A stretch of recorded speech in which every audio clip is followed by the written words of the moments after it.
Everybody, what's going on? Hellmite here, bringing you another video from Grab the Lantern today. It's Tuesday, and the patch notes for patch 8.9 have been posted, and that means it's time for another patch note rundown. As always, I'll be going through the biggest changes in this week's patch and letting you guys know what you could be looking forward to in the coming weeks. Now, 8.9 is a medium-sized patch, so there isn't a whole lot going on, but there are some fairly substantial changes here, especially the ones touching mid-lane mana to help them be a little less spammy in the early to mid-game, and helping players end games that are already over by increasing the strength of the sort of game-ending buffs, aka Rift Herald and Baron. So, first things first, let's talk about these mana changes, as these are the biggest thing in the patch. Right now, the issue with mages is that they feel like they really have to worry about their mana and conserve their mana before they're first back. They go back, they buy a lost chapter or tier, and then they just kind of stop caring about their mana at all. They can just start spamming their abilities constantly, wave clearing, and it just leads to a situation where the only thing mages are worth is wave clear. That's the bar none priority when choosing a mage to play in the mid lane. Nothing else matters. So that's a bit of a problem. So Riot are making some changes to try and alleviate these issues while making mages feel a little bit better about their mana in the early game. First up, item changes. Doran's Ring no longer gives base mana regen or mana on minion kills. However, it now grants 5 mana regen per 5 seconds and plus 5 on hit damage to minions, so it'll help you last it a little bit better, and it does give you better mana when you are in the early stages of the game. Lost Chapter now costs 200 more gold, but grants 15 more ability power. Basically, this is pushing it back towards the later stages of the game, so you have to spend more of the game without its mana benefits. Tear the Goddess is being reduced as well. It now costs 100 more gold. Its mana cost refund is down by 5%, so it won't help you just immediately be able to spam all of your abilities all the time. It will need more time to stack up.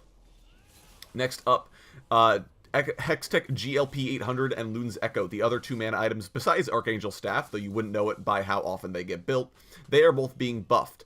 GLP is being buffed to help it feel a little bit better. Its combined cost is down and its mana increased. The slow duration and missile speed have also been increased on the active, so you'll feel better about both the active and passive components of Hextech GLP.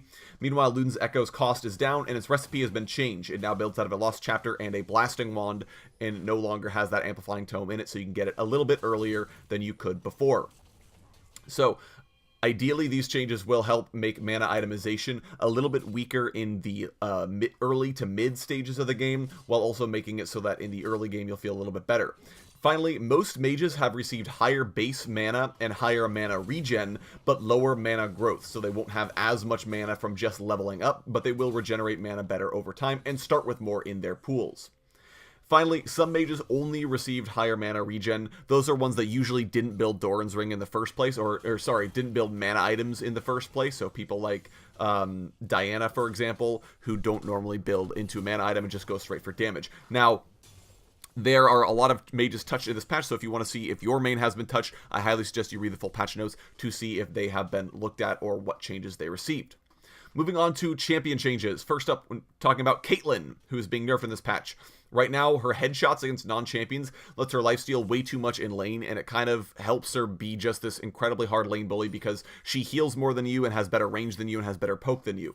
So, her headshots against non-champions will now deal only plus 100% total attack damage. It was 150% total attack damage, so she won't be as healthy while just headshotting minions, but will be a little bit more healthy when headshotting champions.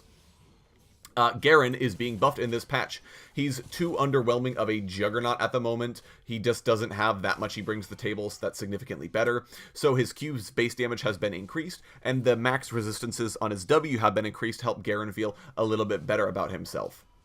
Ivern is being buffed as well in this patch. Right now he's punished way too hard in the early game thanks to the health costs on his passive, which he has to use in order to jungle effectively. So he is being buffed. His passive health cost has been reduced so he can get more camps and stay a little bit more healthy. And the maturation of his groves now scale a little bit better. So I believe at level 15 onwards, they only take 1 second to fully mature. So Ivern will be able to clear camps just as fast as everybody else in the later stages of the game.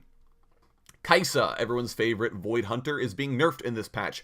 Right now, Riot are trying to dial her back to prevent her from being such a hard carry in the late game, especially because of her Q, just healing her for absolutely bonkers amounts of damage when she builds a Death Stance. Her evolved Q now only fires 10 missiles, it was originally 12, and the missile damage is flagged as AoE in all cases, even if it's only hitting one person, so she can't get those truly obscene heals that she was getting before. Her E's duration has also been touched. It's now 4 seconds, and the Runan's bolts do not grant E's cooldown reduction, so you can't build a Runan's and get your E basically in 3 auto attacks in late game fights. It'll take a little bit more work for you to get that reset, so hopefully these address Kai'Sa and make her feel a little bit better to play against. Kennen is being buffed in this patch as well. He is struggling in both his AD and AP playstyles, so Riot are trying to buff both of them and make them more distinct from each other. So, his W's 5th attacks base damage and AD ratio have been increased, but the active's base damage has been decreased. The AP ratio has been tweaked on that as well. Basically, what you need to know is that if you're building AP, the active will feel better. If you're not, the passive will feel better.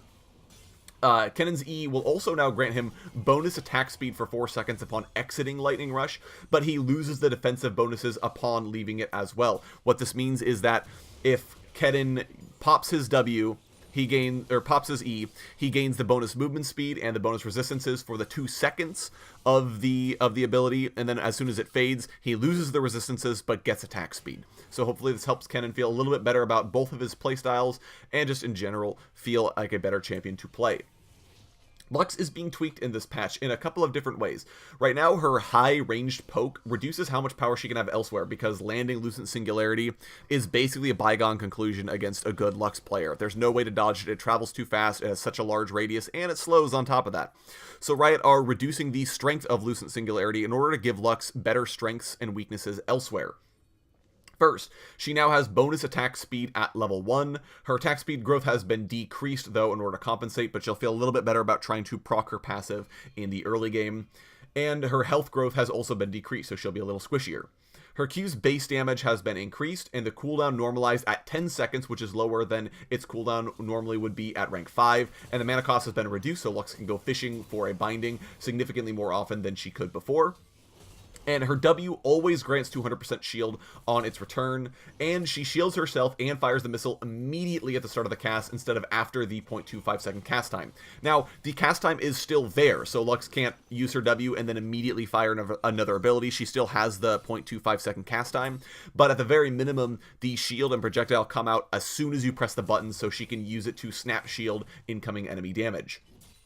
Finally, the E changes. The missile speed and radius have both been decreased. However, the mana cost and cooldown have both been reduced, so she can use her E for a little bit more of its utility purposes now, and not quite so much as the unavoidable poke damage in lane. Hopefully this helps Lux have a few more ways to success beyond just spam E at them until they die.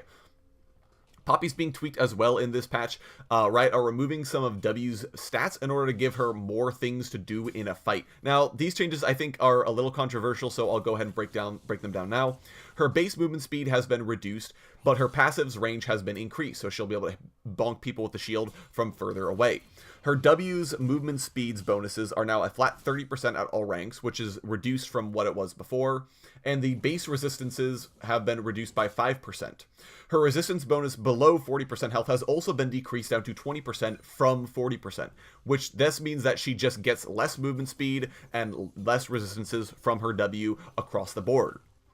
As compensation, her E range has been increased, and her R's Snapcast no longer makes enemies untargetable during the knockup. However, the Snapcast knockup duration has been reduced, and the base damage has been reduced. However, the charged missile speed has been increased. Now, to me, I think these changes are a little weird in a few places, but I believe that this is Riot attempting to give Poppy better strengths and weaknesses beyond being a sort of generalist tank that's just a big tanky dude with crowd control. Instead, she's a lot more reliable for the ability to knock enemies back, because that's harder to dodge now. She has better poke in lane potentially because of her passive's increased range, and the E range being increased allows her to get on top of enemy champions a little bit better. So I'm not a Poppy main, but let me know what you guys are thinking of these changes, as I know they're fairly controversial, and I can see what Riot are doing, but I don't know how successful they're going to be at it. Next up, talking about Sona, who's been out of the patch notes for a long time now. Riot are giving her slightly more damage in lane so she can get more chip damage and then eventually try to go in for the kill. So even though these changes are small, they are still relevant. Her base AD has been increased by 5 AD, and her power chord's base damage has been increased by 5 at all levels. So again, very small changes, but should let her land more chip damage throughout the lane to eventually try to go in for a kill.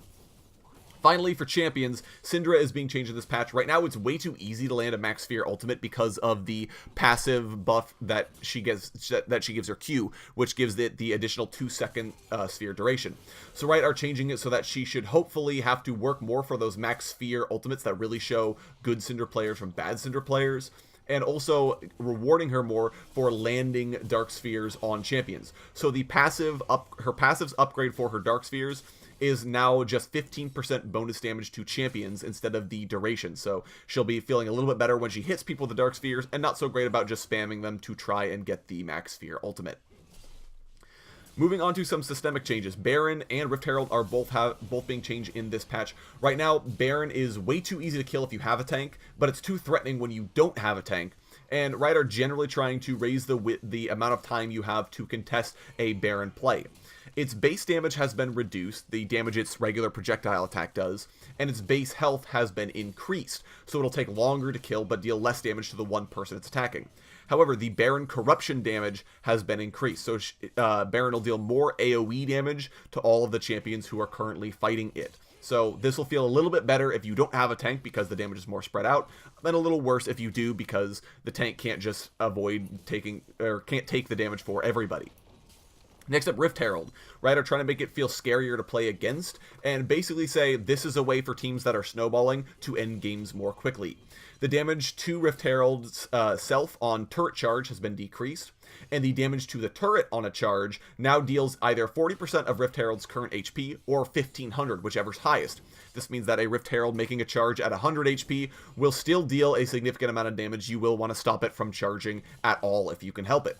Eye damage, the damage it takes when you hit it in the eye, is now increased to 40% of its maximum health from 20%. So if you can get the jump on the Rift Herald play, you can shut it down a lot more quickly than you could before. Now, remember, these changes only apply to a summoned Rift Herald. So obviously, if you are trying to take Rift Herald, you're not going to do 40% of its maximum HP with an eye poke. So, but this should helpfully make Rift Herald feel like a significantly better objective to take in the earlier game.